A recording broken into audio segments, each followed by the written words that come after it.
Hey all, Ron here from Military Images Magazine with a new episode of Life on the Civil War Research Trail. Today, I want to take you to March 4th, 1861, the inauguration of President elect Abraham Lincoln in Washington, D.C. For months, the tension had been building. In fact, since early November 1860, the presidential election, it was ultimately not a peaceful transfer of power. The reaction to that election was first the secession of South Carolina, followed by other states. By the time the inauguration came along, more states had seceded and Abraham Lincoln had come into town. There were questions about what the outcome would be of the inauguration.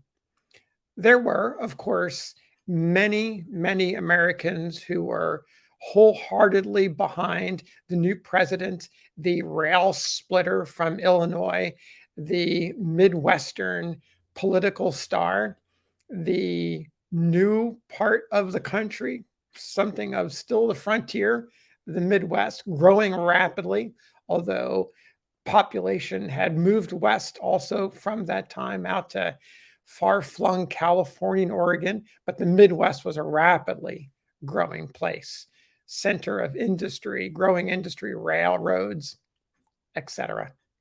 So here we have Abraham Lincoln in town, all folks, many supporters, and yet there's a significant part of the population who were not supporters. They were sympathetic to the Southern cause and were not in favor, did not want to see this day happen, did not want to see Abraham Lincoln be inaugurated as president. One of those individuals is pictured here. This is Raphael Semmes, formerly of the U.S. Navy, had resigned his commission. He was still in Washington, but he was getting ready to leave. And so he left behind writings, a passage actually from his memoir written after the Civil War that describes what the situation was like in Washington in March of 1861. He was leaving town. He was not going to be part of watching Lincoln be inaugurated. And he had some very strong political feelings, as were common among those who were sympathetic to secession and the cause of the South, who, in Semmes's mind, just wanted to be left alone to go in peace. And so I want to read you this passage to give you a better sense of where Semmes was, what Washington was like, and his opinions of Lincoln. You're going to hear mentions of Lincoln traveling into Washington in disguise, which is a bit of an exaggeration based on some reporting in the media and some real world experience as Lincoln made his way through Baltimore in the darkness in a cloak of some kind or somewhat incognito. A little bit of truth, but a lot of exaggeration to that story. And Winfield Scott, the aging Mexican war veteran, old fuss and feathers, as he was known. So let's get into this passage. Whilst I was in Washington, Mr. Abraham Lincoln, the newly elected President of the United States, arrived for the purpose of being inaugurated.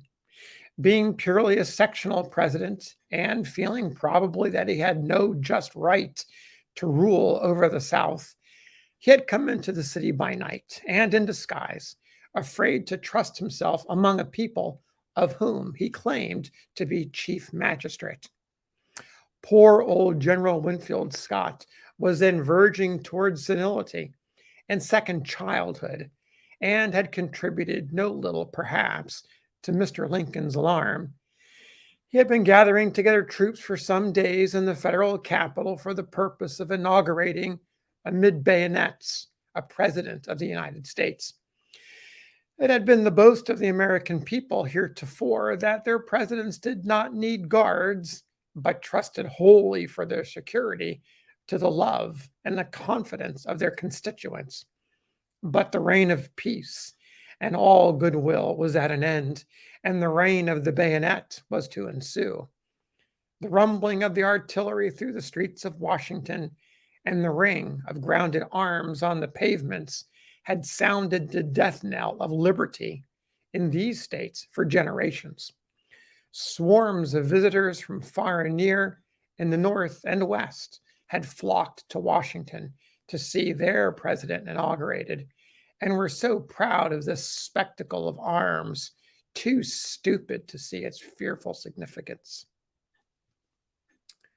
So, some really intriguing moments being shared, observations being shared by Semmes in this passage, describing the heavy military the heavy military presence of Union soldiers in the streets guarding the president, the references to bayonets.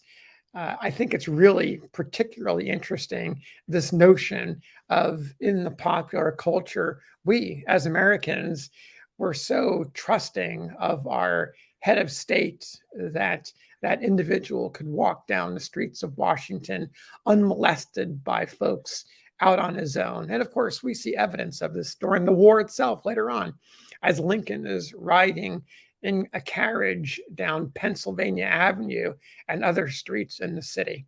It was a different time for sure. And this idea of soldiers, armed soldiers with bayonets standing in the streets, really stands out in my mind. And I'll share a personal experience, having been in Washington, D.C. during and after 9/11, the presence of soldiers then with automatic weapons stationed at key points around federal buildings and elsewhere was as much of a shock to me as I suspect it was to Semmes back in 1861. Still, the political environment was quite different.